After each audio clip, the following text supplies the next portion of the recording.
Hello, children. Hope all are doing good. I am also going good. So, this is the last part of this chapter, Nutrition in Animals. Here, we are going to discuss how nutrition takes place in grass eating animals and amoeba.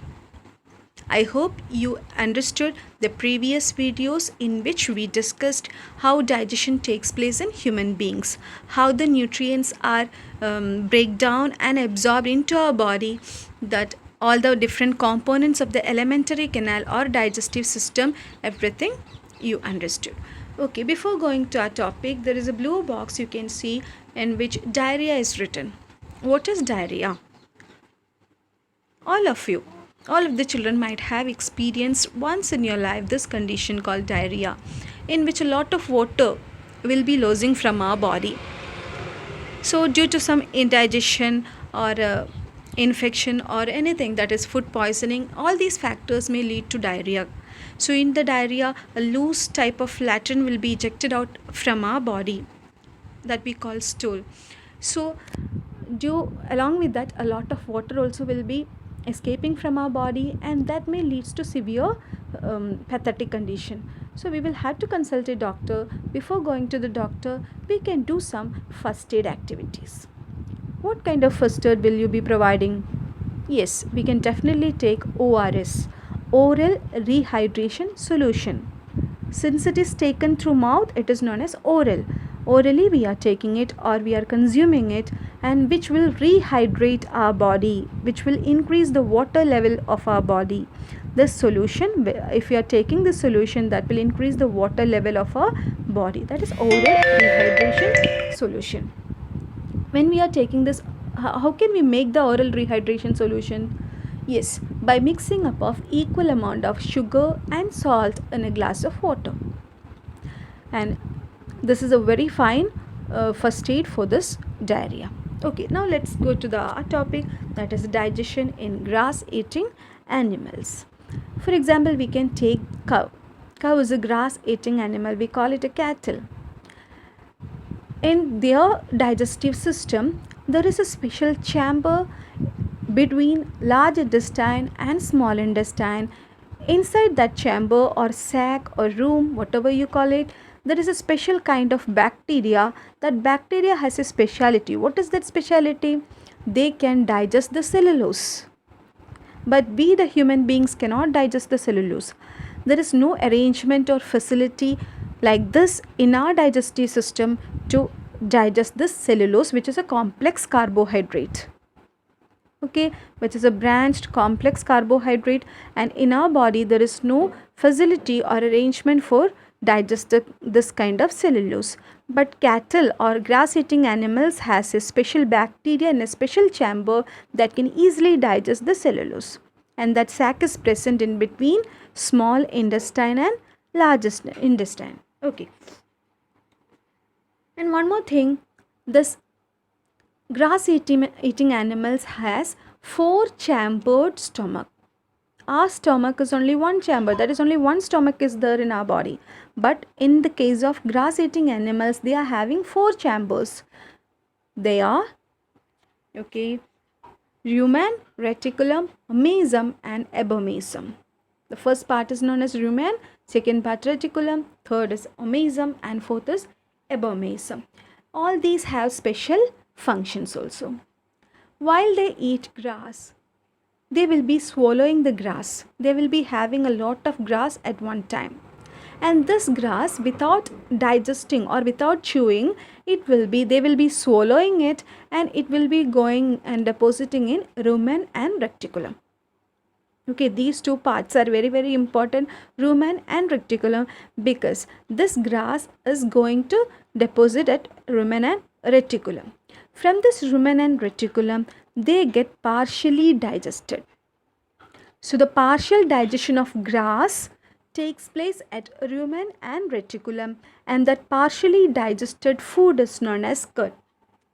The partially digested food is called curd, and this curd, when these people, that is when they take rest, this food, partially digested food, come back to their mouth and they start chewing, just like you chew the bubble gum. They chew. You might have seen the cow and all. While they sit somewhere, they will be chewing and chewing and chewing. That process is known as rumination. When they need, the partially digested food will be coming back to their mouth from rumen and reticulum, and they start going on chewing this until the digestion completes. And this completed food will be going to omasum and abomasum, and they will be absorbed to their body, and it will be used for making milk and their body maintenance and growth and development. Okay, so omasum and abomasum, what is their role? The digested food from the mouth will be going to omasum and abomasum. From it will get absorbed to their body, and this nutrients will be used for milk production and also for their growth and development and maintenance of their body. Okay, and this process is known as rumination. That is the partially digested food gets completely digested from their mouth. That process is known as rumination, and those type of animals which do this rumination process, they are known as ruminants. Okay, so those animals which do this rumination process, they are called ruminants. Okay, next.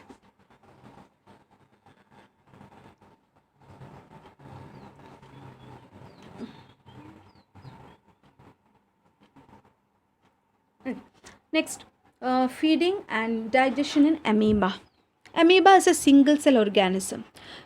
So far we have discussed about multicellular organism. Human beings, animals, all are multicellular organism. What is the difference between multicellular and single cellular organism or unicellular organism? Multicellular means more than one. Their body is made up of millions and millions of cells, just like our body. We have special cells, tissues for special functions. Our body is composed, it's a system, isn't it? Our body is composed of different types of tissues and organs. They have particular functions to do. But in a single cell organism like amoeba, there is only one cell to do all the functions. All the functions like digestion, excretion, locomotion, all are done by only one cell, that is single cellular organism or unicellular organism. All these things you studied in 6th standard, isn't it? Its amoeba is a microscopic organism. We cannot see it with our naked eye. We have to watch under a microscope in order to see them. And amoeba has a cell membrane. Yes, this is the cell membrane of the outer covering. Outer membrane is known as the cell membrane. This is the cell membrane. Outer layer, outer covering is known the cell membrane. The membrane means layer. The membrane which covers the cell, that is the boundary. The outer membrane, cell membrane, and inside you can see the nucleus, a rounded shaped nucleus is the control center of the cell. Just like our brain or CPU of the computer, it is the control center of the cell. All the functions are controlled by the nucleus. And you can see some vacuoles are the, these are the bubble-like structures called vacuoles. So vacuoles are the bubble-like structures which is present inside the cell or inside the body of the amoeba. They have got a special function. That is, suppose a food particle is coming. A food particle is approaching. This is the food particle which approaches. Okay, food particle is approaching. So here comes projection-like structure. These are the projection-like structure. Some structures are coming forward, projected, and they are called pseudopodium. They are called pseudopodium or false feet. What's its name? Pseudopodium or false feet. They are not actually its feet, false feet. We call them false feet, pseudopodium. This pseudopodia or pseudopodium has two functions. One is locomotion, that is movement, for moving. Second one is to capture the food, to catch the food. These are the two functions of pseudopodium. Very, very important. In all the exams, the question comes, what are the functions of pseudopodium? First function is locomotion, movement. It helps amoeba to move. It helps the amoeba in their locomotion. And second function, it helps to capture the food. It helps to catch the food. So when food particle arrives or approaches, this protrusions or whatever projections come and approaches, and it grabs that food particles and it will get into the body of amoeba. It will reach inside the body of amoeba and it will be trapped in a vacuole, and it goes inside a vacuole. What happens inside the vacuole? Inside the vacuole, digestive juices will be secreted or injected. Using the digestive juices, it will do the digestion of the food particle. It will break down the food particle into smaller components or nutrients. So the food particles will be digested from the vacuole and all the nutrients will be absorbed. Then what happens to the undigested food? Just like our ejection process, isn't it? Now body also ejection processes the undigested food will be ejected out from our body, just like that same process. Whether it is single cell or multicellular, all the processes are same only. How it get ejected out from their body? It will be transferring, the undigested food will be transferring to some other vacuole, and this vacuole will be taking it to the cell membrane, to any border, just like this. It will be taking into the cell membrane, near the cell membrane, and finally it will be ejected out from their body.